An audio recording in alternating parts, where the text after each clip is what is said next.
to open up for agriculture. Good proximity to both Nairobi and Mombasa, of course, that means a lot, particularly compared to the other counties of the northeast region. The fact that I can fly you guys in from Nairobi in 50 minutes, and go back, it's quite interesting. Hold on. The fact that you can drive, yesterday actually, Joachim, you came in very quickly. I was quite impressed. By the time you left in the morning, I was told you guys you're already in Garissa. That was actually about 5 hours? About 4 hours, quite impressive. So that again tells so that again is good compared to other counties. A good link to the new Lamu Lapset port. You know about the Lapset. Now again, I had mentioned earlier Lamu, but now with this also, again it shows really how we are strategically positioning our county through the Lapset. Proceed. Linked to the national grid. We are the only county so far in northern Kenya which is linked to the national grid, and that also tells you that today, if I have to think about setting up industries like the one Mr. Rao was talking about, we'd not have worry. We're not worried about, energy and electricity and so forth and so on. And we actually, I'm just being reminded by the DG that actually we produce power. We have one of the largest. I don't know whether you have seen that solar facilities in Garissa. They actually contribute very well to the grid. Continue. Of course, large base of livestock. I won't talk about that. I think the numbers are well known, and you also have the privilege of the team here. Of course, agriculture, crop production. I think, I don't know, somebody should tell me, almost 700 or well above 700,000 hectares at Otaret. And we're only what? So far we're utilizing what? How much? 32,000 hectares. So you can imagine that. So really, and I think I can comfortably say without fear of contradiction that amount of arable, good agricultural land definitely is bigger than even many of the counties in central Kenya. So you can imagine how much arable land we have not being utilized, while in central Kenya, for instance, they have much lesser than that, but they're utilizing it. So that tells you a lot. That if we have eventually the capacity and the technology, and for that matter, the capital investment, then you can see the potential. Proceed. I wanted also to give you just some historical perspectives because, again, as you try and get to know this new friend called Garissa County, how did our name come about? This is a tree, a plant that is that once upon a time was quite common. It's called garas. It used to be very common along the river here in Garissa town. Now it is more common in the southern part of the county, but this is actually the origin of our name. Many years back, about a century or so ago, these visitors who used to come here, particularly the Wazungus, just like they called Kenya, from Kirinyaga to Kenya. So that's actually how this name was evolved. So to us, this is a very important plant, and I'm glad that we still have a good number of it growing in the southern part of the county. Garissa, I think now. The other bit of very important information is that Garissa historically was part of the coast of Kenya. We were actually not necessarily, clamped up into northern Kenya. If you can, it's a bit far from my eyesight, but there's something called the Tana land. Can you see that? Tana land actually, and the Garissa is up there, was actually part of the coast. It's the Tana, whatever district or whatever, or region. And that's 1918, if you look at the legend down there. 1918, this is the actual map of how Kenya at that time was distributed. So we were actually part of the coast, and our administrative capital was a small town, which is still there in Lamu, called Witu. So we used to be actually under We2 administration of Tanaland. And that's why sometimes we think we still belong to the coast and or somewhere in between there, between the north and this and the coast. So we may find ourselves one day doing a referendum to be part of the coast as opposed to northern Kenya, because we still have that advantage, historical advantage rather. Proceed. Now, in terms of really administration, when did Garissa actually formally get administration? And here you are. It was in 1921 when the first colonial district commissioner. So we are fairly an old settlement. 1921, when we had a proper formal administration from the colonial government. So that tells you that actually it's not just a new settlement or a new town for that matter. And I think we surpass, or rather we have that history, I'm sure much older than many of the Kenyan towns for that matter. And since, of course, you can see how many, came and went away. Proceed. Just an interesting bit of that history. Of course, that time there was no bridge on the river. So we used to have a ferry. And this is, that ferry where they used to pull. I don't know what the name is, but quite interesting. They used to have men actually pulling it on both sides. And here you are in 1942, the Garissa ferry in operation. Now, in terms of infrastructure, I think I won't say much, but I think we're trying. We should be far better than where we are now, but at least by being close to Nairobi, or not close necessarily, but at least we have the advantage of that tarmac road which brings us from Nairobi, and also a similar one between us and Mombasa. And proceed. This is, of course, now also we have a number of airstrips. Very good ones, for that matter. This is the Dab. The Dab also has its own history, or rather story for that matter. It has the largest refugee population, probably not only in this country, but I think to a large extent also in many countries. So the Dab is one of those. This is Bura Bridge. We have a number of bridges. Continue. This is Masalani Bridge, as you can see. Crossing from the other side of the river. This is, of course, Garissa Bridge. Continue. Garissa Bridge, continue. And this is a section, of course, of that road which brought you to Garissa, Joachim and the team. Proceed. This is a section of the Nuno Modogashi Tarmac Road. This is probably the only other road that now is fully tarmacked that leaves Garissa to the northern part of Kenya. Up to Modogash. This is actually, you'll take this one this morning as you proceed to where you're going. It will take you close there, and then you branch to a Maram Road.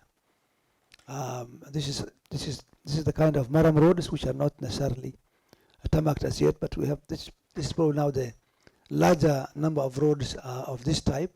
And as a county, of course, we keep maintaining them for the people. Another good one coming up is our terminal building, the airstrip, which again is a function, or rather, I think, Mr. Rao, you had the privilege of seeing this yesterday under construction. It's coming up very well. We hope that is a county government initiative, actually.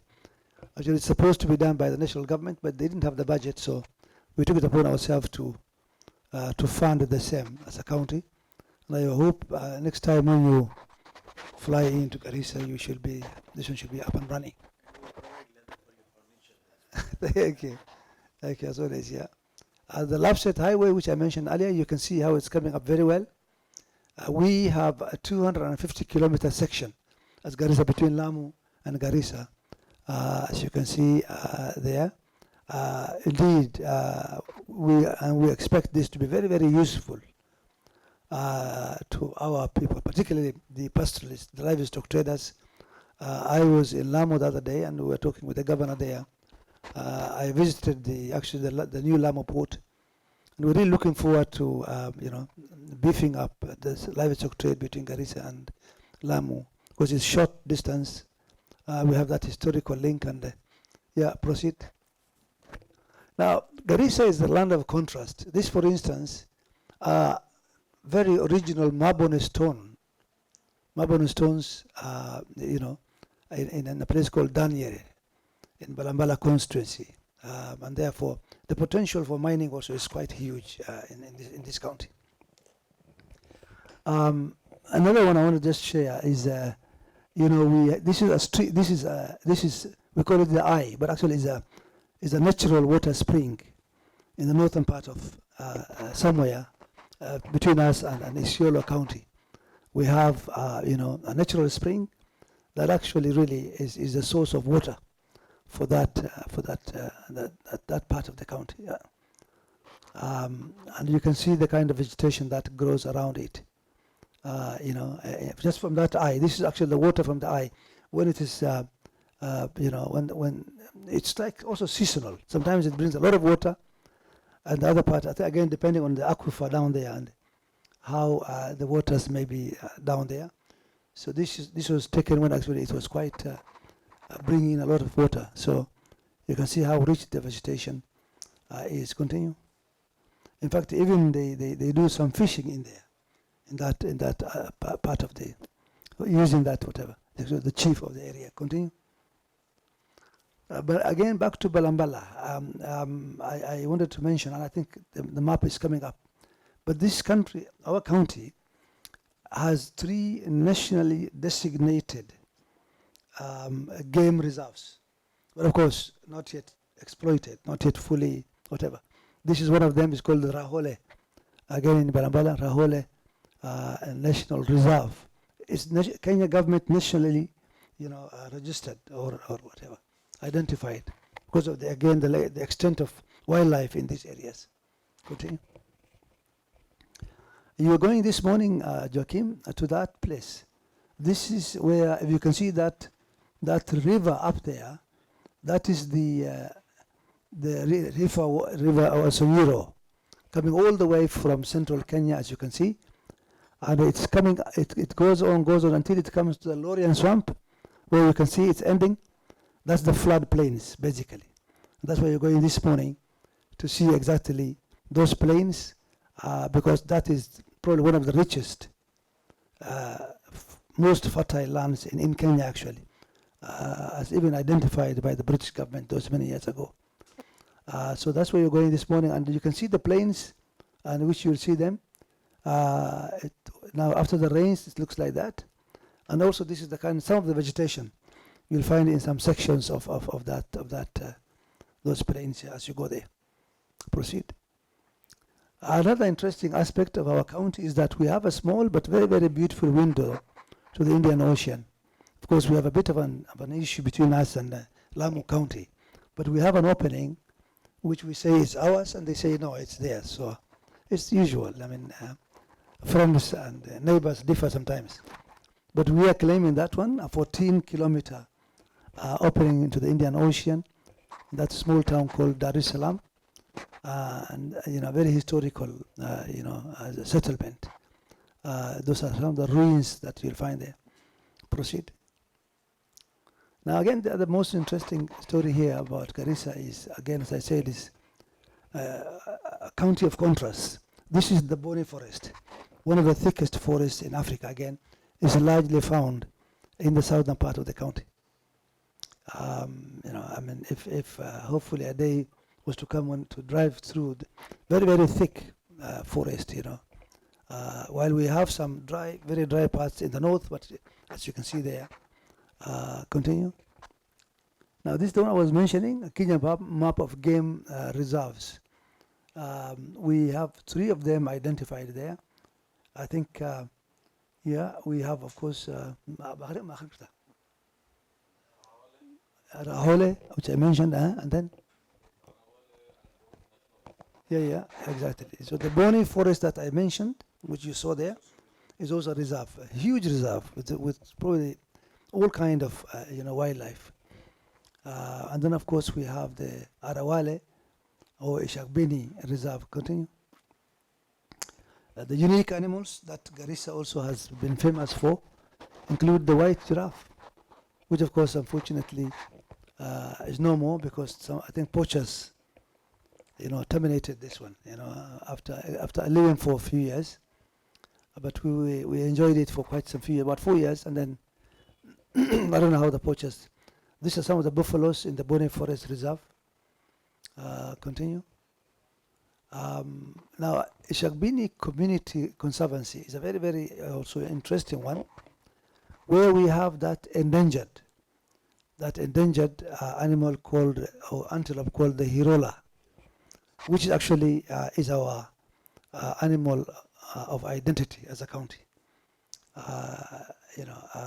We call ourselves home of the hirola because this species of antelope is completely now endangered. The only few, them about 300, 400, and they're in that conservancy in the southern part of the county. Now, the interesting other story is that these giraffes you can see here are just here next, to Garissa town. In fact, if you had time, we could just show you there. I mean, few kilometers from here, but I think 5 or so, I don't know what, something like that. You will find them all roaming. About 700 of them are like, they just made they took their home to be around that village in Garissa. So we have decided now, actually, we must take care of them through the creation of a resort. And this is the resort now under construction by the county government, as you can see there. We hopefully, it's coming up very well. I'm hoping that in less than 6 months from now, it should be up and running. A full resort where now somebody can go and enjoy the giraffes as he sips coffee there. There's a coffee shop, restaurant, some cottages for, as you can see them. Those are cottages for also spending the night or whatever. So it's coming up also very well as a facility, particularly dedicated to the giraffes, which actually took their home around Garissa town. Garissa market, livestock market. You have been there yesterday, Joachim. Oh, you went? Okay. Next time. One of the biggest markets, I think, I'm sure you are aware, in East Africa. Very, very active on Wednesdays. Yeah, and you can see people will come and buy them and ship. But of course, that's all it does. We only sell live, the live animal, and no value addition. No investment at all into this, as you can see, animal. And I have no doubt with little investment, it could have fetched much more better money for us. And those are the issues I think we need to be discussing as we go along. Continue. Agriculture, of course, the potential, as was mentioned, you can see more than 700,000 hectares, and we're only, utilizing so far only about 30,000.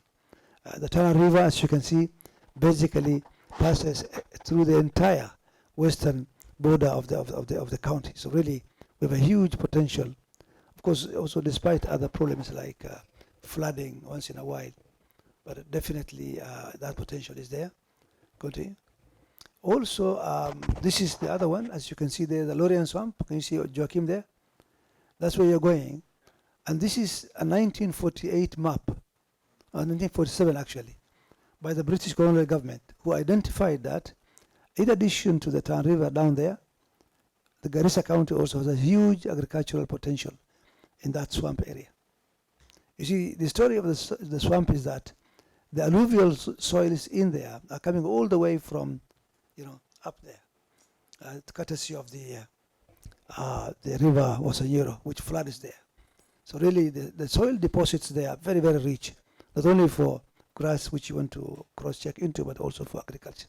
And that actually is one of the areas in my manifesto that eventually we really need to exploit for agricultural production in the northern part of the county. I've also identified other places, other areas in addition to this one here. I was talking about the potential of tourism, but also we have, in addition to the Hirola, which I mentioned, in addition to we also have unique, wildlife like this one here. It's only found in that part of the southern part of the county, bordering Tana River. It's an endangered red. It's called red colobus monkey. Actually, unlike the other normal monkeys, it only has 4 fingers. And it's quite a unique one. And one of my ideas was to really, if I could manage to get a sanctuary for this one and a few other endangered, species, only found in our county. Yeah. Also in the place you are going, Joachim, you will find these ostriches. I'm sure along the way you will find them there, quite also plenty. Taking the advantage of the swamp, the vegetation there, and this is also the other, shall I say, animal of heritage for us as a county, and it is also covered. This one together with the Hirola is what makes actually our coat of arms, and which you will see slightly. It's called the Gerenuk. There's a well celebrated, very elegant antelope. Again, unique to Garissa County and the northern part of the country. Now, if you look at our coat of arms on the left-hand side, we have on the right-hand side is the Hirola, a unique one, and on the left is the Gerenuk. Those are the two, shall I say, animals of heritage that actually comprise our coat of arms. But we call ourselves home of the Hirola on the left, on the right-hand side rather. And that is actually the unique antelope, very endangered, very beautiful. If you were to bring this one closely, you will find that actually it's like as though it's wearing goggles, very interesting one. So I think we are done. Okelo, continue. Now, just to conclude, and for the reason of your coming or my getting introduced to you people, both yourself, Dr. Rao, and Joachim, and the team for that matter, really is, my intention is to get investors, and I hope this is the beginning of that journey for this sector. This sector, if it is livestock, of course, my intention is to see a quick enhancement of the livestock productivity and marketing. Now, of course, this is something known to you. Productivity, we're doing nothing right now. Actually, what our people are doing now, or rather what we are doing rather, in just having the animal being caught and sent out. The other day, somebody was making a presentation for us, and myself and the DG were there. It's basically like you poach a giraffe and just sell. No value addition. So what we need to do is to add value to these animals, and really I'm looking for people who can work with me in that regard. How do we add value? Even without the value addition of processing, but we can fatten these things. We can fatten them so that we have a more heavier, carcass, and then and sell them. Get more money for it. Even as a start, that itself really is something I think I'm keen on. How do we get that happening? Do we go for feedlotting? Do we go for ranching? There are a lot of ideas. I have a lot of ideas. I had the privilege of visiting, Botswana, sometimes earlier last year, and I was really, really impressed. And I have no doubt Garissa County could become, an example of Botswana in Kenya here. Of course, Botswana has gone very far. I mean, we all know that now. Botswana exports a lot of, livestock to Europe, and I don't think we are anywhere near that now. But first of all, where I can start, I think, very simply, is we fatten through, relationship, through cooperation with people like yourselves, and then sell to the rest of Kenya. You see, right now we are selling and not getting good money. But if we fatten and we sell for better money, create more employment, and also because there's already, as we all know, there is already a deficit of meat in other parts of the country, Nairobi, Mombasa, and especially with the population growth that's coming up. So I think we, given our strategic location, can indeed fill the gap in terms of meat and red meat production. So productivity is something I'm looking forward to. Mr. Rao, as you rightly said, that's again another priority for me. I didn't know that you had this in mind for us, but I really need to upgrade quickly our existing slaughterhouse in Garissa. And I think today you will have the privilege of visiting that one. This is something really I will want us to see happening sooner than later, hopefully with your support and help.